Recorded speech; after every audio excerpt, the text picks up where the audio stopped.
Hoy vamos a meternos de lleno en una de las épocas, miren, más corruptas y escandalosas en toda la historia del papado.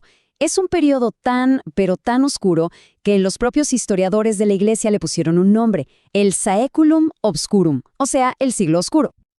Y para que nos hagamos una idea de lo cruda que fue esta era, solo escuchen esto.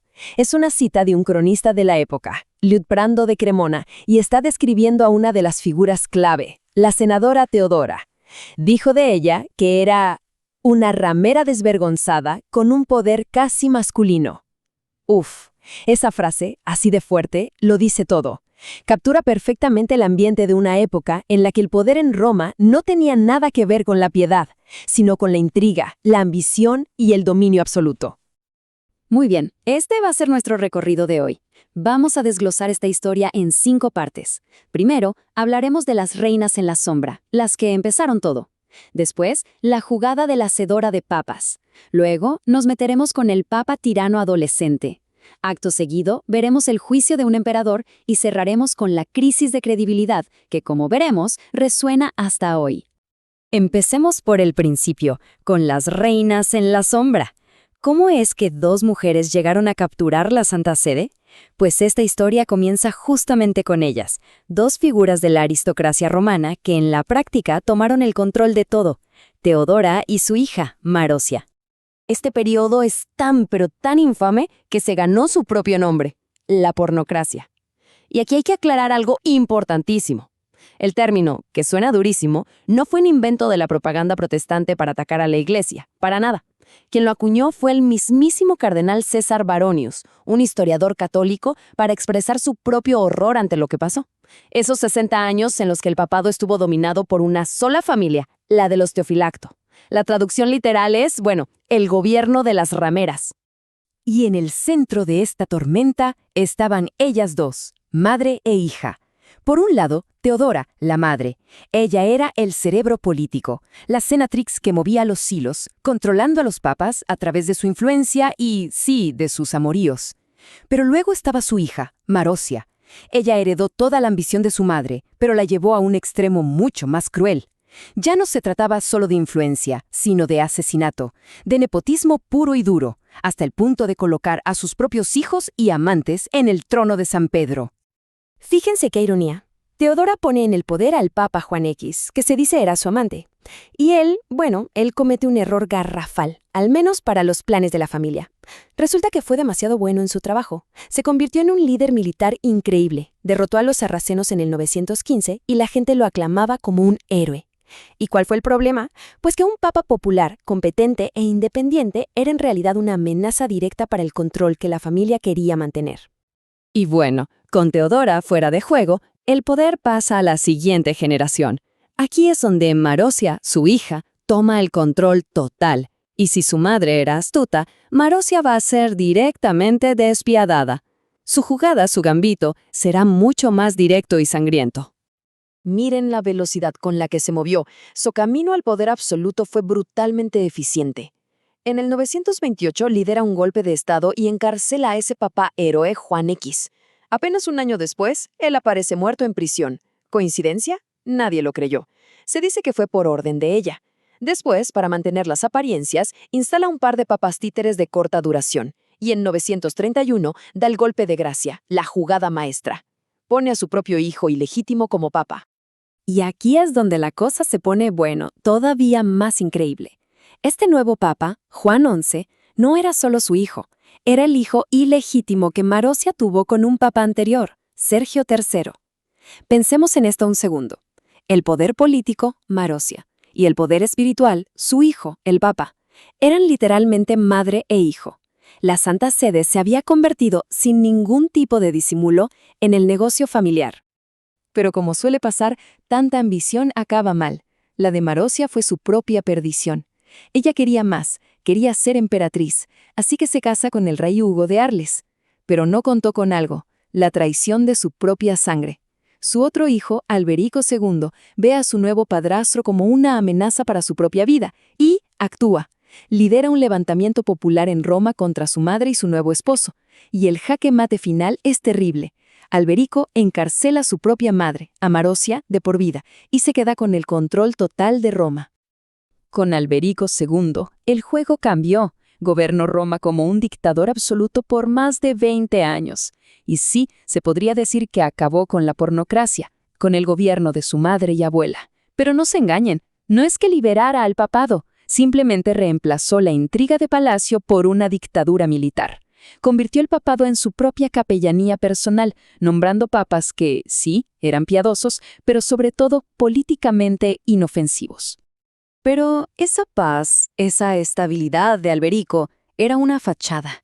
Y su último acto, su última decisión, en su lecho de muerte, fue lo que desató al que quizás sea el personaje más monstruoso de toda esta saga, su propio hijo, el Papa Juan XII. Imaginen la escena. Alberico, a punto de morir, reúne al clero de Roma, y ahí mismo, sobre la mismísima tumba de San Pedro, los obliga a jurar que su sucesor como papa sería su propio hijo ilegítimo, un joven llamado Octaviano.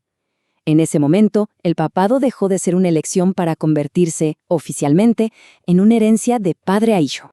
Y así fue como Octaviano se convirtió en el Papa Juan XII. Su edad, 18 años. Solo 18. De la noche a la mañana heredó el poder supremo, tanto el político como el espiritual, en Roma. Todo ese poder, sin ningún tipo de control, en manos de un adolescente que, según todos los cronistas de la época, no tenía ni disciplina ni moral alguna. Lo que vino después fue, miren, es difícil de describir, posiblemente el pontificado más depravado de la historia. Y estas no son acusaciones de enemigos, vienen de sus propios cardenales. Las acusaciones de sacrilegio eran escalofriantes. Se decía que ordenó a un diácono en un establo, que consagró a un niño de 10 años como obispo, que en medio de un banquete brindó por el mismísimo diablo y que invocaba a Júpiter y a Venus, dioses paganos, mientras apostaba a los dados. Pero no era solo sacrilegio, la violencia era brutal.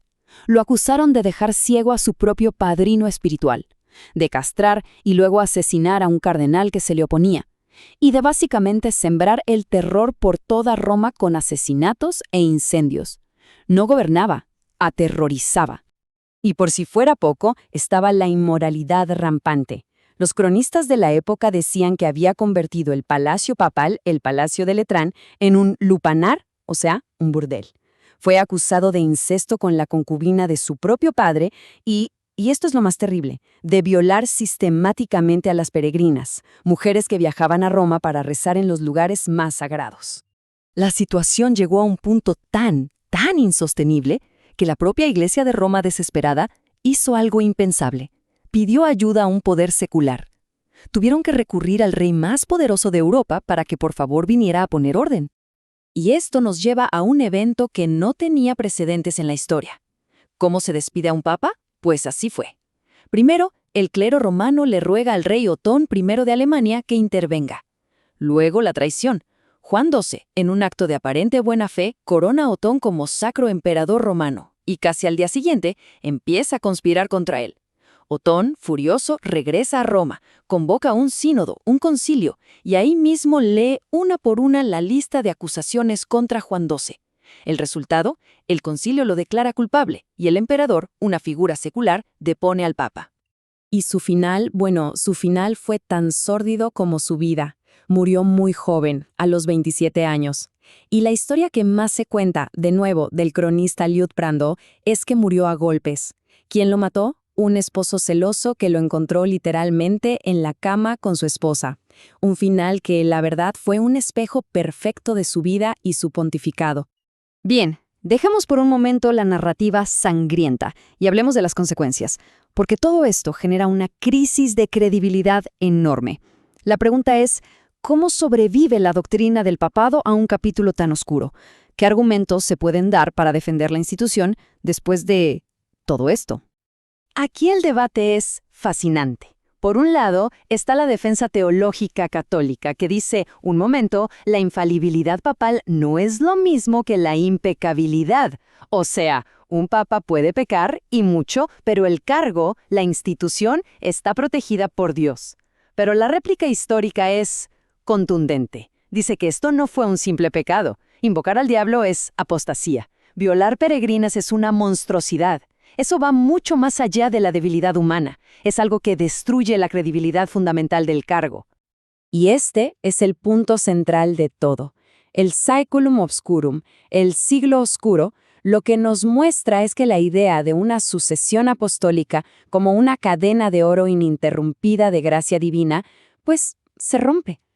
En esta época, esa cadena no era de oro divino, sino una cadena muy, muy humana, forjada con poder, sexo y sangre. Demostró que la institución, como cualquier otra, era vulnerable a la peor corrupción humana. Y esto nos deja con la pregunta final. Una pregunta que queda flotando en el aire. Si el papado puede, en algún momento, convertirse en un título que se hereda de padre a hijo, y ser ocupado por un tirano acusado de las peores monstruosidades, entonces, ¿qué es lo que realmente garantiza la sucesión apostólica? Esa es una pregunta que creo sigue abierta al debate hasta el día de hoy.